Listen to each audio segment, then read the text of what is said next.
الحمد لله رب العالمين والصلاة والسلام على سيد المرسلين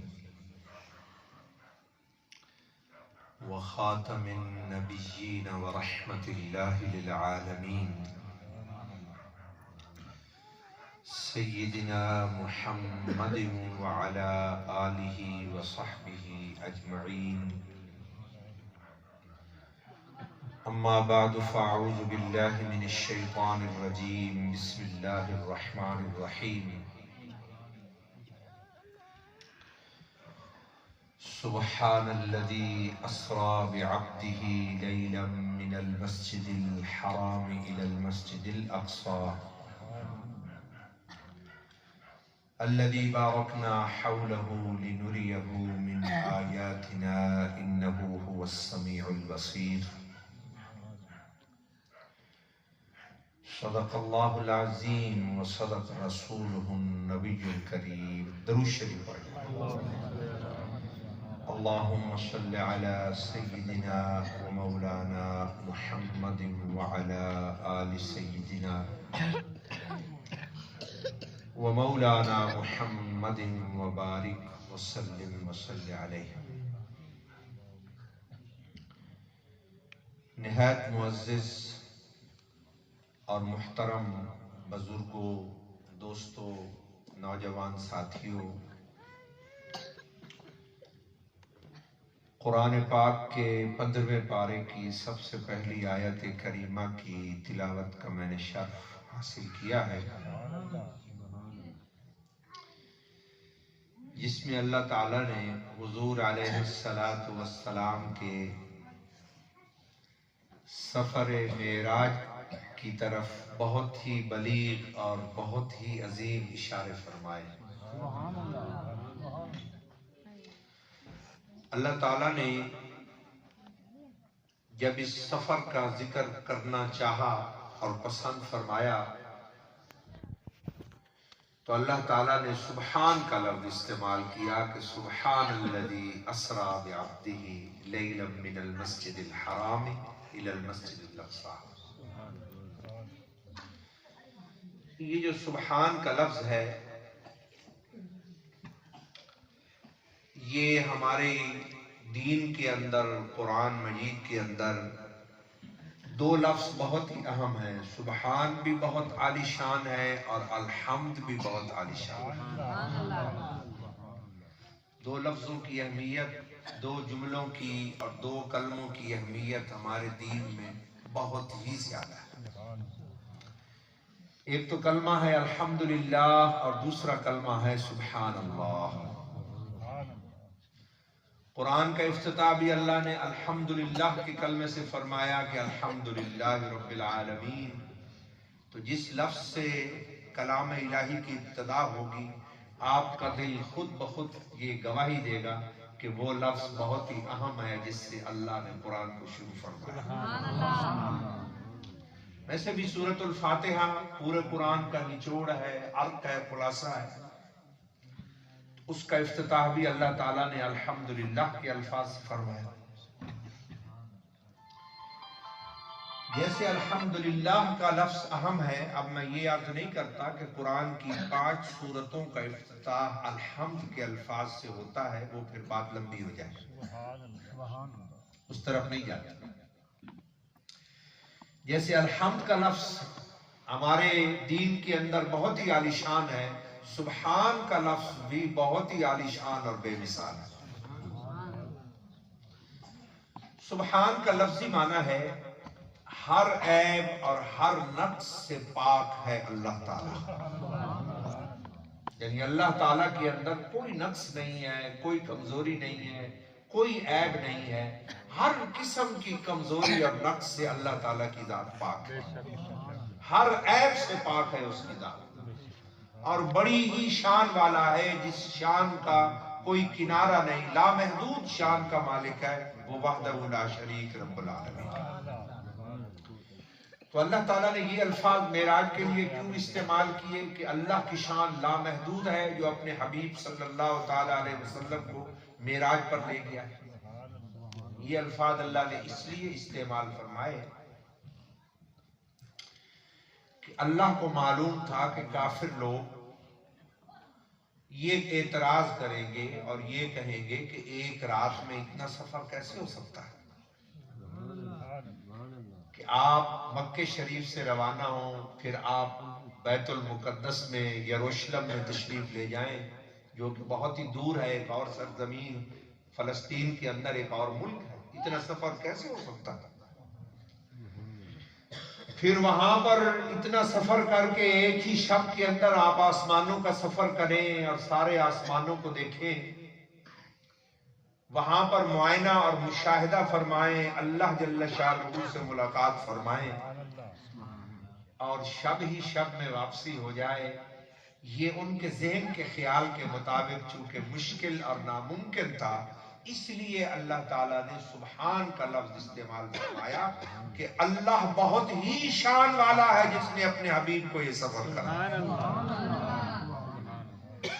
یعنی اگر تم اس معراج پر اعتراض کرو گے تو تم میرے نبی پر اعتراض نہیں کرو گے، اللہ نے کہا تم میری شان پر اعتراض کرو کہ میں اپنے حبیب کو یہ سفر نہیں کروا سکتا، تم میری طاقت پر، میری عظمت پر، میری شان پر اعتراض کرو گے اگر تم یہ کہو گے۔ اس لیے اللہ تعالیٰ نے فرمایا کہ بے مثل شان کے مالک ہے اللہ کی ذات جو اپنے حبیب صلی اللہ تعالیٰ علیہ وسلم کو معراج پر لے گیا۔ تو فرمایا سبحان الذی اسری بعبدہ لیلا من المسجد الحرام الی المسجد الاقصی۔ یہ جو سفر شروع ہوا ہے ایک مسجد سے سفر کا آغاز ہوا ہے، یعنی ایک مسجد ہے جو کہ مکہ المکرمہ میں ہے، جس کا اب نام خانہ کعبہ ہے، اس کا نام، اسی کا نام خانہ کعبہ بھی ہے، اسی کا نام مسجد الحرام بھی ہے۔ حرام کا معنی ہے عربی زبان کے اندر عزت والی، شرف والی، بہت ہی عظمت والی مسجد۔ مسجد الحرام کا مطلب ہے وہ مسجد جو بڑی عزت اور شرف والی ہے اور جس کی بے ادبی کرنا حرام ہے۔ تو اللہ تعالیٰ نے پسند کیا کہ اپنے پیارے حبیب صلی اللہ تعالیٰ علیہ وآلہ وسلم کو جب یہ بے مثال سفر کرائے تو اس سفر کا آغاز ایک مسجد سے ہونا چاہیے، کیونکہ اللہ کو مسجدیں پسند ہیں، اللہ کو نمازیں پسند ہیں۔ مسجد اللہ تعالیٰ کی محبوب اور پیاری جگہ ہے۔ اللہ تعالیٰ کسی پہاڑ سے بھی سفر شروع کروا سکتا تھا، اس مقدس پہاڑ سے، پھر وہ پہاڑ پہ عظیم ہو جاتا۔ کسی محل سے بھی اللہ تعالیٰ سفر شروع کروا سکتا تھا، لیکن اللہ تعالیٰ نے فرمایا نہیں، چونکہ دھرتی پر، زمین پر سب سے مقدس چیز، سب سے عالیشان چیز، اللہ کو سب سے محبوب چیز اللہ کے گھر مسجدیں ہیں، تو میرا نبی معراج کے سفر کا آغاز ایک مسجد سے کرے۔ اور ہمارے لیے اس کے اندر ایک روشنی ہے، ایک نور ہے۔ آپ بھی جب کوئی اہم سفر کریں تو آپ کوشش کریں کہ میں مسجد سے سفر کا آغاز کروں۔ جیسے لوگ تو ہمارے پاس آتے ہیں نا، کہتے ہیں پیر صاحب تویز دیں، میں نے ادھر جانا ہے، یہ کام میرا ہو جائے، تو یہ اب آپ کو تویز دے رہا ہوں، یہی تویز ہے۔ بھئی معراج سے ہم نے یہ سیکھا، تعویذ یہ ہے کہ جب کسی اہم سفر پہ تم نے جانا ہے اور تم چاہتے ہو کہ اس میں کامیابی ہو، اس میں اللہ کی رحمت ہو، اللہ کی مدد ہو، اللہ کی نصرت ہو، اور اللہ اپنی رحمت کی نشانیاں تمہیں اس سفر میں دکھائے اور تمہاری مدد کرے، تو تم اپنے اہم سفر کا آغاز مسجد سے کرو۔ یعنی کوئی سودا کرنا ہے، اہم سودا کرنے جانا ہے، کوئی اور مسئلہ ہے جس کے لیے آپ نے جانا ہے، آپ چاہتے ہیں کہ کامیابی ہو، آپ مسجد میں آئیں، 2 رکعت نماز نفل پڑھیں، اللہ سے دعا مانگیں کہ یا رب العالمین ایک اہم سفر پہ روانہ ہو رہا ہوں، اور تیرے پیارے حبیب صلی اللہ تعالیٰ علیہ وسلم بھی جب معراج پر روانہ ہوئے تھے، آپ ایک مسجد سے روانہ ہوئے تھے، تو میں بھی تیرے گھر میں آیا ہوں، تجھ سے دعا مانگتا ہوں میرے سفر کو آسان اور مبارک فرما، جس کام کے لیے جا رہا ہوں مجھے غیبی مدد سے کامیابی عطا فرما۔ سبحان اللہ۔ 2 رکعت نماز نفل پڑھے اور مسجد سے اپنے سفر کا آغاز کریں، یہی سب سے بڑا تویز ہے تاکہ سفر کامیاب ہو۔ تو حضور علیہ الصلوۃ والسلام نے اپنے سفر معراج کا آغاز جس پر آپ جانے والے ہیں اللہ کے گھر سے اس مسجد سے کیا جس مسجد سے اس کائنات کا افتتاح ہوا، کیونکہ قرآن مجید کے 4 پارے کے پہلے رکوع میں بتایا گیا ہے کہ اس کائنات کے اندر جو سب سے پہلا گھر بنایا گیا وہ اللہ کا گھر تھا، کسی اور کا گھر نہیں تھا۔ ان اول بیت وضع للناس للذی ببکۃ مبارکا وہدی للعالمین، یعنی زمین کے ظاہر ہونے سے پہلے، اس سے پہلے کہ یہ ساری زمین ظاہر ہو، پانی ہی پانی تھا، ہر طرف پانی پانی تھا، کوئی زمین کا ایک ذرہ بھی نظر نہیں آ رہا تھا، کوئی پہاڑ کی چوٹی بھی نظر نہیں آ رہی تھی۔ جب اللہ تعالیٰ نے ارادہ فرمایا کہ زمین کو ظاہر کرے تو پہلے کسی پہاڑ کی چوٹی ظاہر نہیں ہوئی، سب سے پہلے وہ جگہ خشک ہوئی اور وہاں سے پانی پیچھے ہٹا جس جگہ پر اب خانہ کعبہ ہے اور مسجد حرام ہے، وہاں سے پانی پیچھے ہٹا، وہ جگہ سامنے آئی، وہاں سے انسانیت کا اس دھرتی کی آبادی کا افتتاح ہوا۔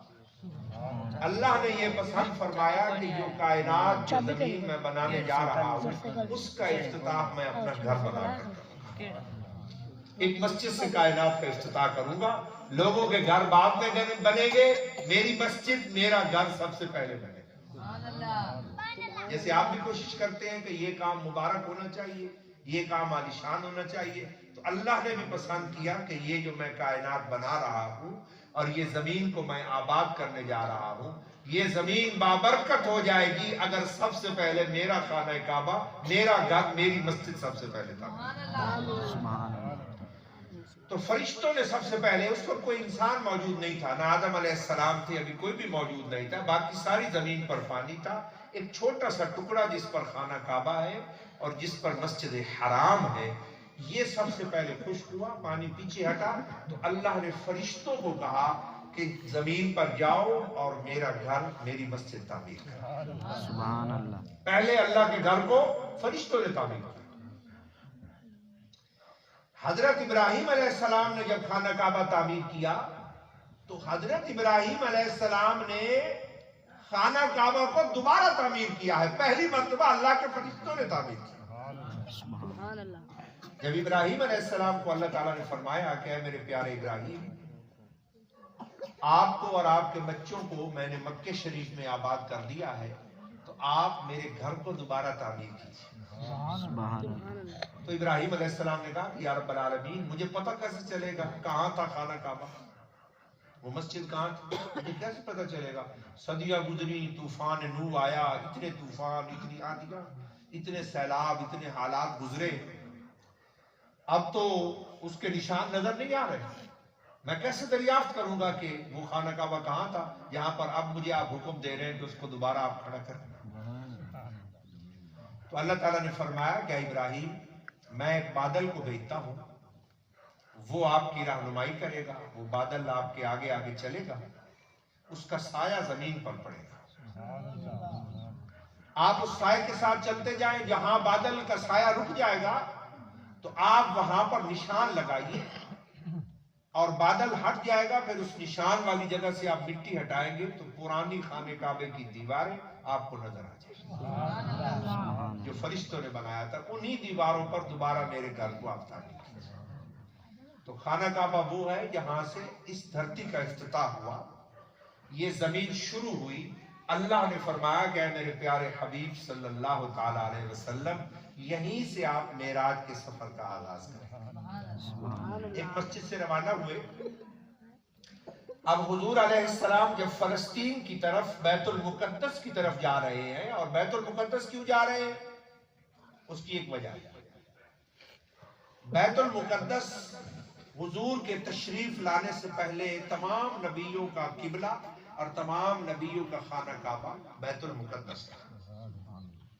آدم علیہ السلام بھی بیت المقدس کی طرف منہ کر کے نماز پڑھتے تھے، حضرت نوح علیہ السلام بھی، ابراہیم علیہ السلام بھی، اور آخری نبی اللہ کے پیارے حبیب حضرت محمد صلی اللہ تعالی علیہ وآلہ وسلم بھی جب اللہ کی آپ نے نبوت کا اعلان فرمایا تو حضور بھی بیت المقدس کی طرف منہ کر کے نماز پڑھتے، وہ حضور کا بھی قبلہ تھا۔ جب آپ مکہ شریف میں اعلان نبوت کے بعد 13 سال جو حضور نے نماز پڑھی، اعلان نبوت کے بعد 13 سال پیارے نبی علیہ السلام نے مکے میں گزارے، تو یہ 13 کے 13 سال حضور علیہ السلام بیت المقدس کی طرف منہ کر کے نماز پڑھتے رہے۔ لیکن آپ کو ایک سہولت تھی کہ جب آپ بیت المقدس کی طرف رخ کرتے تھے تو خانہ کعبہ بھی آپ کے سامنے ہوتا تھا، کیونکہ خانہ کعبے میں آپ کا جدھر سے دل چاہے آپ کھڑے ہو کر نماز پڑھ سکتے ہیں۔ آپ کو آزادی ہوتی ہے، دائیں طرف سے کھڑے ہو جائیں، بائیں طرف سے کھڑے ہو جائیں، مشرق کی طرف سے آپ کھڑے ہو جائیں، مغرب کی طرف سے کھڑے ہو جائیں، چاروں طرف سے جدھر سے آپ کا دل چاہے آپ خانہ کعبے کے اندر نماز پڑھ سکتے ہیں۔ تو پیارے نبی علیہ السلام ایسی جگہ سے کھڑے ہو کر نماز پڑھتے تھے کہ خانہ کعبہ بھی سامنے ہوتا تھا اور بیت المقدس بھی سامنے ہوتا تھا۔ جب آپ مدینہ شریف تشریف لے گئے تو وہاں سچویشن چینج ہو گئی، حالات تبدیل ہو گئے۔ اب خانہ کعبہ دوسری سائٹ پر اور بیت المقدس دوسری سائٹ پر ہو گیا۔ پھر حضور کا دل بے چین ہوا، آپ کے دل نے اللہ سے دعا مانگی اور حضور کی دعا کی برکت سے اللہ نے اس خانہ کعبے کو قبلہ بنایا۔ جب حضور معراج پر جا رہے ہیں تو یہ خانہ کعبہ قبلہ نہیں ہے، یہ صرف مسجد حرام ہے، اللہ کا گھر ہے۔ تو اللہ تعالیٰ نے چاہا کہ آپ بیت المقدس میں تشریف لائیں جو 1,24,000 پیغمبروں کا قبلہ ہے اور تمام انبیاء وہاں پر جمع ہیں۔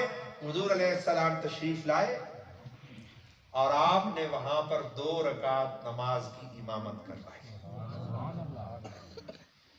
اور امامت کرائی، کیوں کرائی امامت؟ کیونکہ اللہ تعالیٰ نے تیسرے پارے کے آخر میں بتایا ہے کہ جب میں نے اس کائنات کو پیدا کیا تو اس کو پیدا کرنے سے پہلے میں نے تمام نبیوں سے وعدہ لیا کہ اے میرے پیغمبروں، جب میں تمہیں نبی بنا کر دنیا میں بھیجوں، پھر میرے یہ پیارے حبیب دنیا میں تشریف لائے تو میرے ساتھ وعدہ کرو تم اپنی کتابیں بند کر دو گے، اپنی نبوت کا پرچار بند کر دو گے، بلا تاخیر ان کا کلمہ پڑھ کے ان کی امت کے اندر شامل ہو جاؤ۔ تو ہر نبی نے حضور کا انتظار کیا کہ حضور آئیں اور میں ان کا کلمہ پڑھ کے ان کی امت میں شامل ہو جاؤں۔ ہر پیغمبر نے آپ کا انتظار کیا، تو پیغمبروں کو موقع نہیں ملا۔ جب معراج کی شب حضور جا رہے ہیں تو اللہ تعالیٰ کا ارادہ ہوا کہ آج کی رات میں سب نبیوں کو موقع دوں گا کہ اس عہد کو پورا کریں جو کائنات کی ابتدا میں انہوں نے میرے ساتھ کیا۔ چنانچہ نبی کریم صلی اللہ تعالیٰ علیہ وآلہ وسلم کی تشریف آوری سے پہلے تمام انبیاء کرام مسجد اقصی میں موجود ہیں۔ حضور تشریف لائے، آپ نے امامت کرائی اور حضور کی امامت میں ان کا 2 رکعت پڑھنا اس بات کی دلیل تھی کہ ان کا وقت ختم ہو گیا اور وہ سارے کے سارے پیارے نبی علیہ السلام کی امت میں شامل ہوئے۔ اگرچہ حضرت عیسیٰ علیہ السلام ابھی زندہ ہیں، ایک نبی ابھی زندہ ہے، انہوں نے ابھی فوت ہونا ہے، انہوں نے بھی موت کا ذائقہ چکھا، وہ بھی آسمانوں پر ہے اور قیامت کے قریب وہ واپس تشریف لائیں گے۔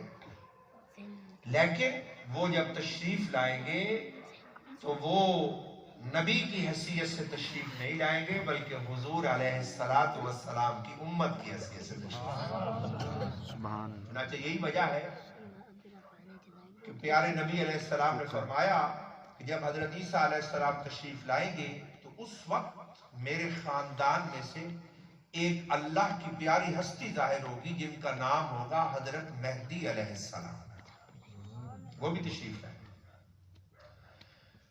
تو جب دونوں جمع ہوں گے، حضرت مہدی جو ہے وہ نبی کریم صلی اللہ علیہ وآلہ وسلم کے خاندان میں سے ہوں گے، حضور کے اہل بیت میں سے ہوں گے۔ تو جب وہ تشریف لائیں گے تو جب نماز کا وقت ہوگا تو حضرت امام مہدی حضور کو کہیں گے کہ اے اللہ کے پیارے نبی عیسیٰ علیہ السلام آپ امامت کریں۔ حضرت عیسیٰ علیہ السلام کو کہیں گے کہ آپ اللہ کے پیارے نبی ہیں، آپ امامت کرائیے۔ تو تو حضرت عیسیٰ علیہ السلام فرمائیں گے نہیں، آپ کا حق ہے، یہ اللہ تعالیٰ نے آپ کو شرف عطا فرمایا ہے، نماز کی امامت آپ کرائے، میں آپ کے پیچھے نماز پڑھوں۔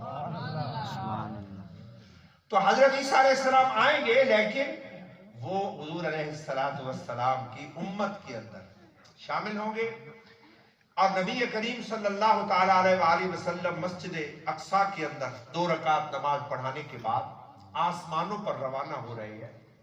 انبیاء کا عہد پورا ہو گیا، اور انبیاء یہاں پہ جمع ہیں تاکہ حضور کو الوداع کہیں، تاکہ آپ اللہ سے ملاقات کے لیے بے مثال سفر پر روانہ ہوں۔ کیونکہ آپ کو شاید پتا ہو کہ جب بھی کسی ملک کا بادشاہ دوسرے ملک کو دورے پر جاتا ہے تو اس ملک کے بڑے لوگ اور معززین ان کو ایئرپورٹ پر الوداع کہتے ہیں۔ جیسے چین کا بادشاہ اگر پاکستان آئے گا، صدر جو چین کا ہے وہ اگر پاکستان کے دورے پر آئے گا تو جب وہ اپنے دارالحکومت کے ہوائی اڈے پر جائے گا تو جو چین کی فوج کا سربراہ ہے اور دوسرے وزیر ہیں اور اہم آفیسر ہیں وہ اس کو سی آف کریں گے، الوداع کریں گے۔ یہ پروٹوکول ہوتا ہے۔ اسی طرح سعودی عرب کا بادشاہ بھی اگر پاکستان آئے گا تو اس ملک کے اہم جو آفیسرز ہیں وہ اپنے بادشاہ کو روانگی کے وقت سیلوٹ کریں گے اور ان کو پاکستان کے دورے پر روانہ کریں گے۔ یہ پروٹوکول ہے۔ اللہ تعالیٰ نے بھی اپنے پیارے حبیب صلی اللہ تعالیٰ علیہ وآلہ وسلم کو یہ پروٹوکول دیا کہ جب میرے پیارے حبیب مجھ سے ملاقات کے لیے آسمانوں کا دورہ کرنے کے لیے تشریف لائے تو اس دھرتی کے اوپر جو سب سے عظیم ہستیاں ہیں وہ اللہ کے نبی ہیں، تو میرے نبی کو 1,24,000 پیغمبر روانہ کریں، کیونکہ وہاں بادشاہوں کی کیا اوقات ہے، سب سے معزز تو اللہ کے نبی ہے۔ موسیٰ علیہ السلام، عیسیٰ علیہ السلام، حضرت ابراہیم علیہ السلام، یہی اللہ کی نظر میں سب سے عظیم ہستیاں ہیں۔ تو یہ یہاں مسجد اقصی میں موجود ہیں تاکہ پیارے نبی علیہ السلام آسمانوں کا سفر کریں۔ تو یہ سفر کیوں کر رہے ہیں حضور علیہ السلام؟ یہ بھی اللہ نے قرآن کے اندر اس آیت میں بیان فرمایا جو خطبے میں نے پڑھی۔ اللہ تعالیٰ نے فرمایا کہ یہ سفر میں اپنے پیارے حبیب صلی اللہ تعالی علیہ وآلہ وسلم کو اس لیے کروا رہا ہوں لِنُرِيَهُ مِنْ آیَاتِنَا، سبحان اللہ، میں چاہتا ہوں کہ اپنی قدرت کی بے مثال نشانیاں اپنے نبی کو دکھاؤں۔ میں یہ چاہتا ہوں لِنُرِيَهُ مِنْ آیَاتِنَا، یہ سفر معراج کا مقصد ہے۔ اللہ تعالیٰ نے فرمایا میں یہ سفر اس لیے کروا رہا ہوں کہ میں اپنی قدرت کی جو بے مثال نشانیاں ہیں جو کسی اور نے نہیں دیکھی وہ اپنے نبی کو دکھانا چاہتا ہوں۔ وہ نشانیاں کیا ہیں؟ جیسے میں آپ کو مثال سے تھوڑا تھوڑا بتاتا جاتا ہوں، اشارہ کرتا ہوں، اتنا نہیں بتاتا کہ بھئی آپ کی ہمت ہی جواب دے جائے، ویسے لگتا ہے کہ تھوڑی بات سنی تو پھر بالکل ہی بات نہ ہو جاتا۔ میں آپ کو تھوڑا تھوڑا بتاتا ہوں، اتنا بتاتا ہوں کہ آپ برداشت کریں۔ تو اللہ تعالیٰ نے فرمایا کہ میں اپنے پیارے حبیب صلی اللہ تعالیٰ علیہ وآلہ وسلم کو معراج پر لے کر جا رہا ہوں تاکہ میں ان کو اپنی قدرت کی نشانیاں دکھانا چاہتا ہوں۔ ایسی نشانیاں کسی اور نے نہیں دیکھی جو میں اپنے نبی کو دکھانا چاہتا ہوں۔ جیسے حضور جا رہے ہیں مکے سے بیت المقدس کی طرف تو کیا نشانی سامنے آئی؟ میں ایک نشانی کی طرف اشارہ کر دیتا ہوں، ایسی بہت سی نشانیاں حضور نے دیکھی، کیونکہ پیارے نبی علیہ السلام جب معراج کی شب سفر کر رہے تھے تو آپ جب زمین کی طرف دیکھتے تھے تو پوری زمین کے اندر سے آر پار آپ کو ہر چیز صاف شفاف نظر آتی کہ زمین کے اندر کیا نظام ہے اللہ کی قدرت کا اور اللہ تعالیٰ کا کیا نظام چل رہا ہے، ہر چیز شیشے کی طرح۔ یہاں پیارے نبی علیہ السلام کو زمین کے نیچے بھی نظر آتا تھا کہ نیچے کیا نظام ہے اللہ کا، کیونکہ اللہ اپنی نشانیاں آپ کو دکھانا چاہتا ہے۔ چنانچہ حدیث شریف میں آتا ہے کہ آپ جب اللہ کی نشانیاں دیکھتے ہوئے جا رہے تھے تو آپ نے زمین کی طرف دیکھا تو آپ نے یہ دیکھا کہ کوئی آدمی اپنی قبر کے اندر نماز پڑھ رہا ہے۔ ابھی زمین پر ہے، ابھی آسمانوں پہ نہیں ہے، زمین کے اندر کا نظام بھی اللہ تعالیٰ اپنے پیارے حبیب صلی اللہ تعالیٰ علیہ وسلم کو دکھا رہا ہے کہ دھرتی کے اندر کیا ہوتا ہے، کیا کیا میری قدرت ہے جو دھرتی کے اندر چل رہی ہے اور کیا قدرت ہے جو دھرتی سے اوپر آسمانوں پر چل رہی ہے۔ چنانچہ